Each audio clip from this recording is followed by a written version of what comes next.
Welcome to TheSanzSHO. I'm Tori Sands. Of course, we are joined here with Charles Too Tall Lyons. We've got Detroit's Don Divo here. We got Tezzie Johnson in the house. Okay. Geronimo. And we also got Clifton here. Clifton in the house too. Happy birthday! Okay, now.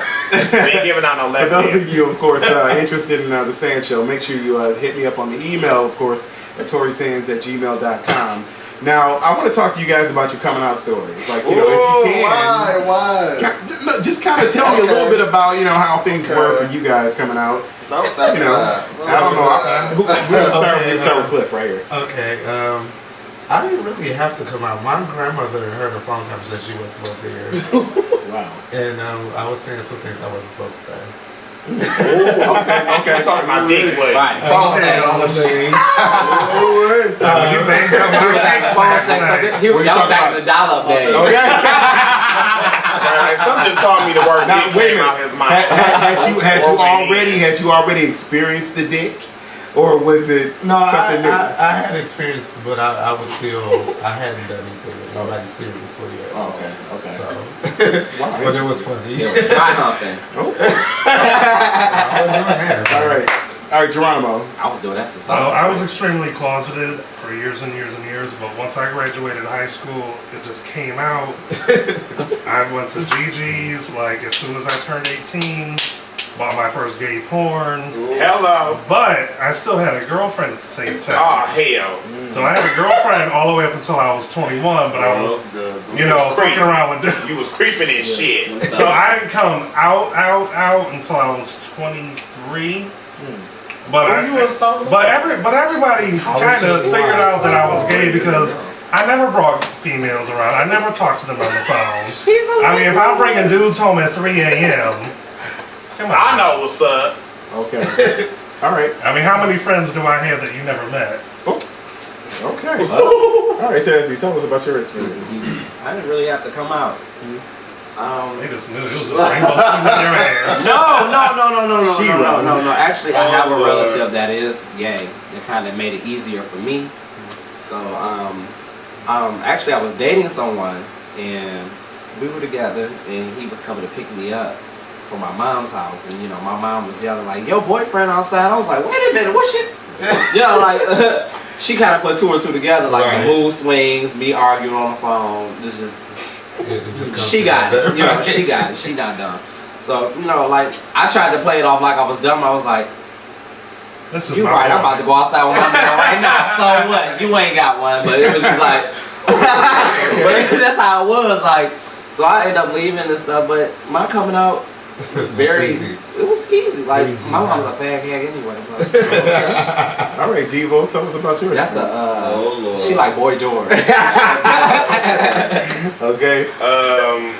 My coming out experience pretty much streamed around 18 and 19 because, like Geronimo said, once I graduated out of high school, it's like you couldn't tell me shit. So I was pretty much gonna do what I do, you know what I'm saying? I was with niggas, I was dating niggas. I had a boyfriend at the time, but it really never became an issue with my family until I was 19. And when I turned 19, I came home from my freshman year at college. It was like my two oldest siblings, my mother's two oldest kids, they made it the hardest because they had kids and they made me feel like really uncomfortable at the time about being around their kids. And what I try to tell people about coming out now, because some of my experience was, very tumultuous, and some of it was funny. Like, my grandmother decided to corner me on the way home from church, and Lord.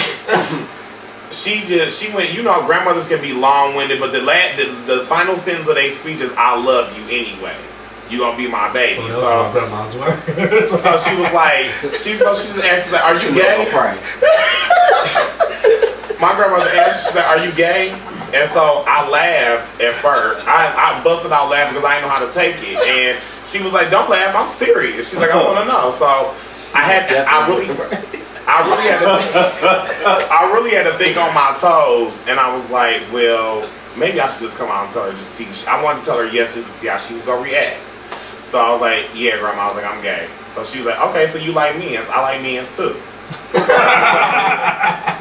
So that was it. My mama said she always knew. My mama said she always knew. My mother asked me when I was 11. Mother always know. Right? Mother always Mothers know. know. I mean, she caught me sneaking around with a few boys. So I mean, how was it not that you did? I mean, you was the only one that did know for the fact. Maybe it was just a phase. Right. Okay. Well, dick is still a phase. I still ain't figured it out. You're in the maze now. All right, Charles, tell us about your coming out experience. And he taller than me too, so I know it was hard. The first guy I met, I was in a relationship for 5 years. You know, you can't turn out how. Yep. Now that's a long. And I was over his house, and my little brother, he found some porn I had bought. It was in my closet, inside a hole inside the closet. So he just really went and found it, and you know he was searching. They had found that, and then my dad, my oldest brother, had dropped me off at his place one time, so he knew where I was at. And so they came over there. They was all looking for me and hollering and screaming. And they dragged me back home, and Did they throw holy water on you? no, my mom was crying. My dad, I never forget my dad's face. He was like, not my firstborn child. I was like, this is a movie or something? Wow. Because, you know, my older brother got a different dad, but that's what he says to me. You know, I was sitting on the couch next to my mom, and she was all sobbing, and my dad started crying. And, Oh my goodness. my oldest brother was like, my little brother almost threw up, you know, and he was, you know, Damn. they was upset and crying. You make my coming out story look like a picnic. I'm glad it happened though. You know, I was glad that that came. Did you laugh at anyone? Did you laugh at them for their behavior? No, I would have. I was just sitting there plotting in my head like, I gotta escape. Control, Alt, Delete. And so, you know, my mom was Jehovah's been religious. She was like, Shit, can't nobody stay here and live under my roof and not go to the hall. So, you know, while she had went to the hall, I packed up my stuff and left. And I moved to Southfield when I was 18. Not sleep. And I stayed with him for like 5 or 6 years with the same guy. Okay. And then came back home after a couple of years, you know, started making contact with everybody. And it was like, oh, it was nothing, you know, it was fine. My grandma, I'm glad she knew about it. She accepted me and everything. And my dad, when I bought a house, he came and helped me get it going. So, and everybody just, my whole family was just, you know, normal. So I have a question for everyone. How important is acceptance of your family and your friends for being gay?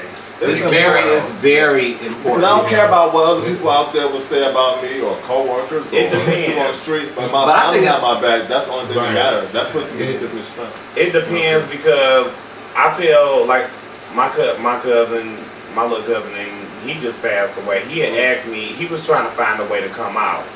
And I had told him, I'm like, really at the end of the day, because you hear it a lot in your lifetime, but you have to put it into play. Like, if people really love you and they really care about you, you letting them in on an extra tidbit that they may have been overlooking, or you know what I'm saying, that you may not have been open with them about, shouldn't even matter.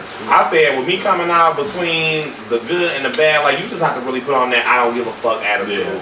Because what I'm doing is not hurting you. I'm not in your bedroom. I'm not questioning who you doing or why you doing them. What if you did straight?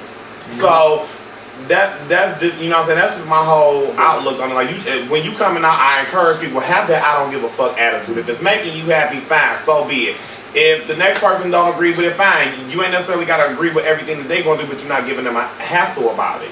But it is that, somebody in your family knows somebody gay. They do their hair or nails or whatever. I never had that my mom was issue. like, she knew a lot of gay motherfuckers. I never had that issue because it's just, everybody never looked at me as Tez the gay boy, Tez the crazy, or Tez the silly ass boy, but I've never been looked at as Tez the gay boy. Like, even growing up, they just knew I was gay because I was 40 or 50. Family don't know. You know, Well, it's like, they're looking at you and they're like, you're single, you should be married. Well, I think for me it's important because being closeted for so long and, you know, finally knowing that my family accepted who I was, it was a big relief off my shoulder. Yeah. So okay, well let me just say this too. Being gay, of course, when they say lifestyle, that lifestyle is a choice. Being gay is not a choice, and people need to understand that. And of course, I want you guys to chime in on this video and let us know what you think about it. If you have any coming out stories, please let us know here on Facebook or also YouTube. We'll be back with more here at The SanzSHO. We're going to talk about a lot of other issues here in the gay community. Stick around.